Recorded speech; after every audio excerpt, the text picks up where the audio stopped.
Hello everyone. My name is Elise. Welcome to my channel. I hope you're all doing so good today. We're doing my best books of the year and I'm so excited. I have compiled it down into a top 10 and this year top 10 was actually relatively easy for me. There were 10 books that really stood out to me in my reading this year. I think I had exactly 20 5-star books total and half of them I felt like warranted being in my best of the year. I am gonna go from 10 all the way down to 1, so you'll get my top book of the year at the very end. And as usual, I will tell you when the books have shifted from best book of the year to best book of all time list for me. There's always a number of books within my top list at the end of the year that are like 5+ star and they've now entered into my favorite books of all time. So we have some of those as well and I'll tell you when we reach them. So let's go ahead and get into these books. We are starting off with some poetry. So we have The Tradition by Jericho Brown. This one is published by Copper Canyon Press and this did win the Pulitzer Prize the year that it came out, so I'm not the only one that loves it. This is a fantastic poetry collection. And this collection is really grappling with how desensitized we have become with terror, kind of in a global sense, but also particularly within the Black community. This is a very hard-hitting collection because of that. It's talking about violence in a lot of different ways. So like mass shootings, it's talking about sexual assault, it's talking about murder, lots of really heavy stuff here, but it is so beautifully done. And the collection itself feels really cohesive. And I particularly like that in a poetry collection. I want it to feel like it was very intentionally collected this way and not just like a gathering of a poet's best works. And this one really felt like it had a through line. I think this would be good for people who are trying to get into poetry. It's really evocative, and even if you aren't maybe noticing all of the symbolism or the meter or anything like that, I think you'll still get the feeling that the author is trying to evoke. So that is The Tradition by Jericho Brown. And interestingly enough, my number 9 spot is also going to poetry, and that is Motherfield by Juli Cimafiejeva, and it's translated from the Belarusian by 2 translators, Valzhyna Mort and Hanif Abdurraqib. And this one is poetry plus. So the first half of this collection is a protest diary, is what the author calls it, and the second half of the collection is poetry based on the diaries that you just read. Again, I think this could be a really good collection for people trying to get into poetry because you have the framework of the diary up front in somewhat more traditional prose than poetry. It's definitely not a linear narrative, but it allows you to get some facts, some feelings up front, and then I think that helps put the poetry into context when you get to it later on. This follows right before the 2020 Belarusian president election, and then it follows deep into after the election and well into the protests of that election. I think we go like almost 100 days in. So you're getting a pretty big span of time. And what I thought was so lovely about this collection is it's really trying to sit in the tension of how do you still live your life when catastrophe is happening all around you and in your immediate vicinity, but it goes on for so long that you also have to go through the everyday motions of life, right? You have to cook and you have to work and all these types of things that feel really incongruous to a national disaster. And I think this is so important in a global context as well.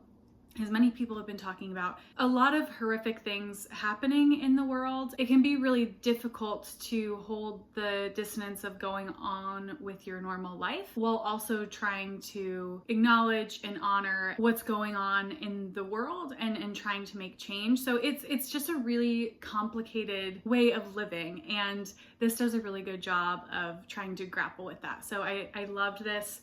So phenomenal, and I really hope some more people pick it up. I should say this is published by deep vellum, specifically their imprint Phenom Media, who does a lot of their poetry. And yeah, so fantastic. I wish more people would pick this one up. So if this sounds interesting to you, please go out and get this one. That is Motherfield. And in our number 8 spot, we have a surprise for me, and that is The Marriage Portrait by Maggie O'Farrell. This one is done by Knopf, and I was so surprised when I read this how much I liked it, because like I've been saying on the channel before, I did not love Hamnet by Maggie O'Farrell, which lots of people loved. I think this is the vastly superior novel in the character work, in the pacing of the novel, and also in the consistency with theme. Hamnet, I felt like, was a little bit all over the place. Some choices in that book just didn't make sense to me with what the book was trying to say. And this one, I did not have that issue with. So in this book, we are following Lucrezia Medici, and we follow her kind of at her conception and then all the way through her marriage. What I think this book does really smartly in the beginning is we start with the flash forward into our sort of present timeline, and it's just our main character Lucrezia's mindset, convinced that her husband is going to kill her. And then we go back in time again to her conception and work our way back to that moment that we see in the very beginning. This does build a lot of tension for the reader because we get told something very early on, but we don't get the why. And so we feel eager to understand the why. So I really wanted to flip the pages in this and figure out what was going to happen. I also thought this book was so easy to visualize. All of the descriptions, and there are lots of lovely location and setting descriptions in this. The main character changes location a number of times throughout the book. There's such rich detail in the way that she describes it. I think that's really a strength of this author. And to me, the shining star of this book is really the character work and Lucrezia in general. She's such a complex character, and I just wanted to get to know her. You'll see this coming up in a couple of my other books on this list, is that if I have a main character who I find very fascinating, I'm hooked. Other things don't necessarily have to be phenomenal for me to want to just keep turning the pages, because I just want to know this person better. And I definitely got that instinct with this book. I just wanted to know her better. And then the last thing I want to say about this is there is an author's note in the beginning and the end. I like that she split them up because the one at the end would contain spoilers for the book. So I like that she was intentional about placement of those. And they really add a lot of meaning to the story that you just read because she is writing about a real life person, although it's a fictionalized version of it. She wants to set you up with specific details going in and ending that just slightly tweak the way you might be thinking about this character. And I really enjoyed those and appreciated the thoughtfulness behind them. So that is The Marriage Portrait by Maggie O'Farrell. And now I'm very excited to see what Maggie O'Farrell is going to come out with next. All right, next up in the number 7 spot, we have First Blood by Amelie Nothomb. This is translated from the French by, is it Alison Anderson? She did her last one. Yeah, it's by Alison Anderson, and it's published by Europa Editions. I was so nervous about this novel. I kept saying that whenever I would think about putting it on a TBR. Mostly because I loved Thirst, which came out a few years ago. It was also on my best books of the year in the year that I read it, maybe 2022 or something like that. And this year I read First Blood, and it was so good. And honestly, it was nothing like what I thought it was going to be. This book also starts with a flash forward, and we find our main character facing a firing squad in the Republic of Congo.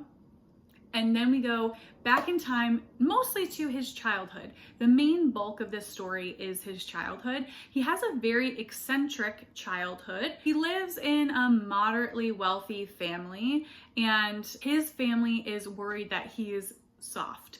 So they send him to his uncle's house, who's notoriously kind of ruthless with his own children. He has a big brood of children that live out in the countryside, and they're almost feral, like they live off of the land. He gives them very few resources and is ultimately very abusive in a neglectful way. Some of his children have died because of his neglect, and our main character goes there and during the summer has to survive. His odds of survival are much higher than the rest of the kids because he's going into this very well fed, very well taken care of. The other kids know this. So immediately they're sort of hostile to him, but you start to see how they bond along the way. My favorite part about this book is the description. I think Amelie Nothomb does such a good job of describing the setting and describing sensory elements that the characters are feeling. I felt the same way about Thirst. I felt like you could be the main character. That's how immersed I was into the story. And I love that kind of first person perspective in a story when it's done really well. And this definitely had it. Then we also get the narrator in adulthood, and they have traveled because they end up becoming a diplomat, and so they're staying in an embassy in the Republic of Congo. That's why they're there, and there is a hostage situation. This is supposed to kind of be based in history, and this character is loosely based off of Amelie Nothomb's father, so there's kind of some historical context coming up there. But oh my god, this was so fantastic. It's very, very slight.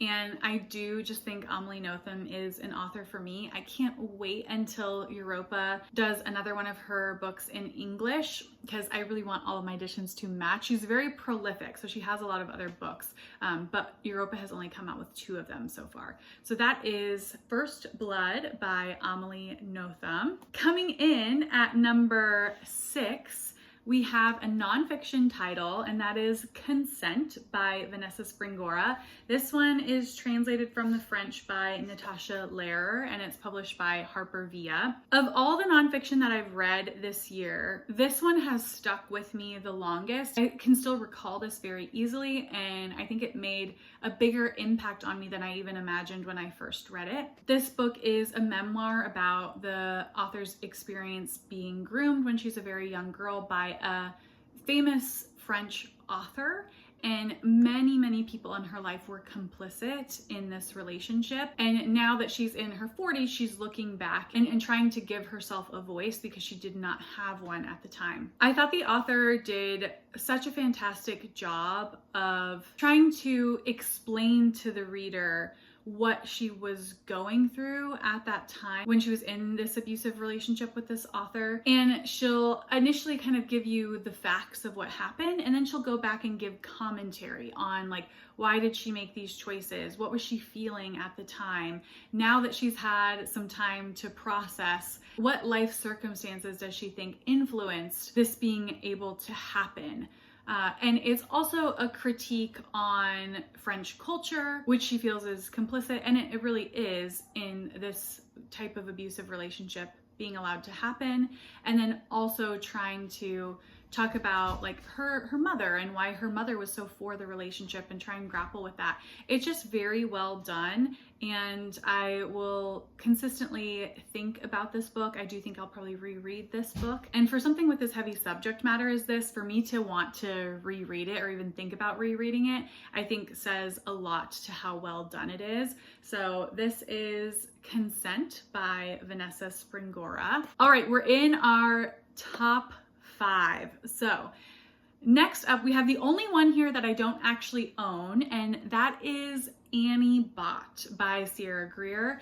This is published by Mariner Books, which is an imprint of HarperCollins. And I do believe, maybe slight spoilers, this is the only 2024 release that is on this list. This is somewhat of a sci-fi novel. We're following Annie, who is a companion robot. She's recently had a change done in her model and she's starting to become sentient. So we get this kind of gradual shift over time of her understanding humans better and that putting her relationship with her owner into context. And I thought this book did that kind of gradual learning process so well. I know this book has gotten some mixed reviews and I can definitely see why. I will say there are two standout components to this book for me. The first is the pacing. This is phenomenally well paced. I did not think there was a single boring part in this book. I did not think there was a single scene that needed to be cut. Everything felt necessary and like it added to what the author was trying to build to. And there really is a sense of building or ramping up throughout this novel. The second thing that I loved is that this book is really an allegory for intimate partner violence. And I feel like it does it extremely well by providing sort of this sci-fi framework of AI. Some people would consider intimate partner violence and forces the reader to be confronted with like this type of behavior, this type of emotional abuse happens more than you might think it does. And it really should be seen as abuse. But when you add this layer of like, it's AI, what type of behavior do we think that they should endure? And what does it say about humanity that we're still willing to treat other things that are different to us as less than and therefore justify pretty horrible behavior? And those questions, kind of the central questions the novel is grappling with, I thought were so well done. And this book really is thought-provoking. I think that's the crux of this book, is to be confronted with intimate partner violence and give some representation to what that looks like and feels like and what the consequences of that are, and to understand that our behavior matters. It doesn't matter what the recipient of our behavior is, it still matters, and we should care enough about our own humanity to try and protect that. So yeah, I love this novel. I thought it accomplished exactly what it was trying to set out to do. I would definitely encourage people to read it if they feel like they can read about that topic. Again, another kind of heavy hitting one, but phenomenal nonetheless. So that is Annie Bot. And number 4, we have Case Study by Graeme, Macrae, Burnett. This is published by Biblioasis, and this was nominated for the Booker Prize a couple of years ago in 2022. And this novel takes place in London in 1965, where we're following our main character who has assumed a fake identity of Rebecca Smith. So that's what I'm going to call her.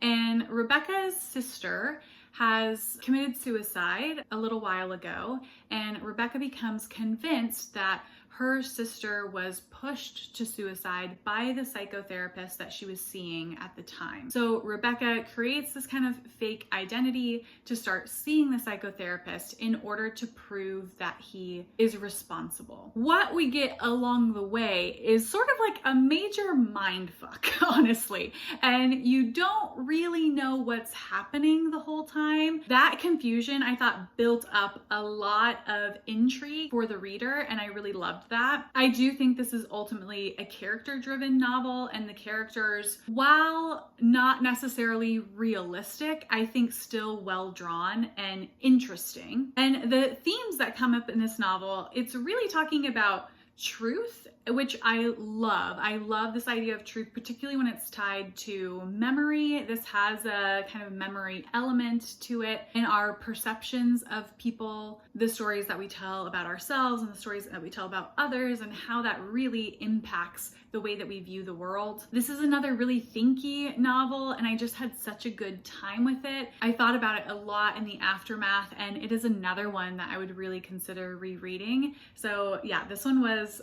very fantastic. I know a lot of people have also enjoyed it, but I will add my voice to singing its praises. So this is Case Study.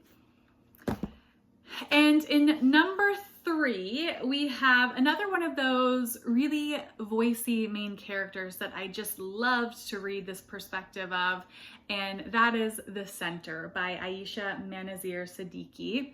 I have the UK edition, which is done by Picador, just because I think it's gorgeous. I love this cover. And this premise is really catching. And as I've tried to recommend some of these books to others, this is the one where people seem to be very interested just based off of the blurb. We're following Anissa, and at the start of the novel, she's dating this man who seems to be kind of a savant of languages. He's a translator, and Anissa is also a translator, but she sees her translation work as subpar, low class, because she translates Bollywood films. She does the captioning for Bollywood films. She's also kind of a selfish character in a lot of ways. She's naive, and she has a lot of internal prejudices against herself that I think are making her insecure. But those are definitely reinforced by kind of the systemic norms of the time. So her boyfriend and her going to visit her family's native language is Urdu, and all of a sudden, before the trip, her boyfriend is kind of magically fluent in Urdu, but way too fluent.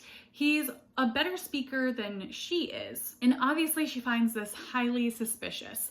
So she kind of badgers him, and he eventually tells her that he has gone to this institute where supposedly you can become fluent in any language in 10 days. And not just any fluent, as if you're a native speaker fluent. And supposedly you can only ever tell one person about the institute. It's very private and exclusive, and they're trying to keep their proprietary knowledge to themselves. So Anissa decides that she is going to go to the institute because she wants to learn Russian. She sees that as a very kind of like highbrow literary language, and that being fluent in Russian will allow her to reach the kind of social strata that she wants. And that's sort of the main journey that we go down in this novel. I know that's a pretty long setup, but I do think you kind of need all of that to really have an idea or sense of where this is going to go. Again, this novel has great character work for me. This main character is very messy, right? They're not even likable in a lot of ways, but they're so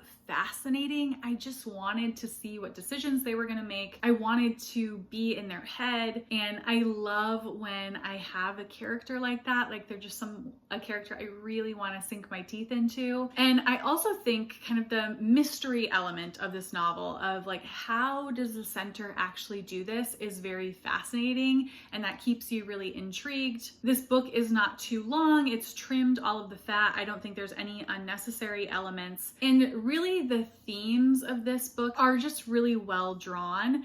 It's talking about colonialism and the colonization of language in particular, which I think is just a fascinating topic. And this book has a lot of discussion on class, which is just a theme that I'm very into reading more about right now, and I absolutely adored it for that. I know this can be a little bit of a Marmite book, but I really want this to hit the right reader. So if that sounds interesting to you, another one that I would really recommend picking up, and the audiobook of this is fantastic. So I would recommend consuming it that way if you can. So that is the center. And now we're in to the top two. And this is where we divide into my favorite books of all time. So all of those fantastic, amazing books I absolutely loved, favorite books of the year. These next two I think are a step above that even, and are considered favorite books of all time for me. So without further ado, we have at the number 2 spot, Penance by Eliza Clark. This is published by Harper. Oh my God, was this so good. I get why so many people loved it. I have not read her previous novel, Boy Parts. I definitely want to, but I started with this one because the premise just sounded more up my street. This book has a lot of layers and is kind of confusing to describe. So let me talk about the themes of this, and that might help me describe the plot. This book is criticizing true crime in its various mediums, and it's also talking about journalistic ethics as well as ethical parenting. With that being said, the innermost layer of this book is the kind of like fictionalized true crime story that's going on here, where we have a group of young girls who are all allegedly involved in the murder of one of their classmates. In the second most layer, we have a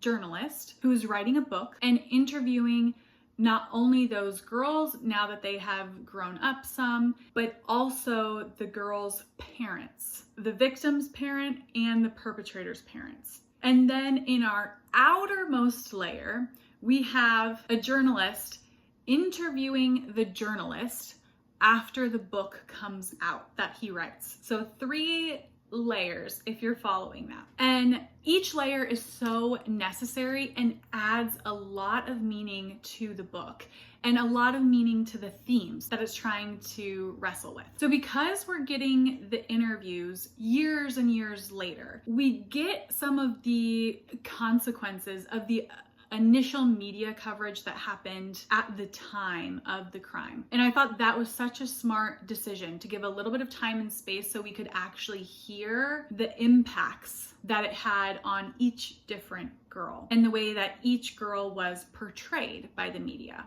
Fascinating. We get the parents' perspective, which really grapples with this, like, how do you be an ethical parent? On the one hand, it's so hard to be a parent, and a lot of them are coming in with good intentions, but in some ways just getting it wrong, in some ways failing their kids and not showing up for them when they needed guidance as they're trying to develop their understanding of right and wrong, and how muddy that can be as a child when your brain hasn't fully developed and when your moral compass is really shaped by the adults around you. And then having the outermost layer of the journalists also being interviewed themselves, it provides a kind of secondary level of commentary. You now maybe have more of an opportunity to see the case holistically, but what are the motivations for doing that? And that is really important in journalistic ethics, right? What are the motivations behind why you're wanting to tell the story, and how does that inform how you tell the story? And in that way, I think we get this interesting conversation about exploitation, particularly exploitation of not just victims of a crime,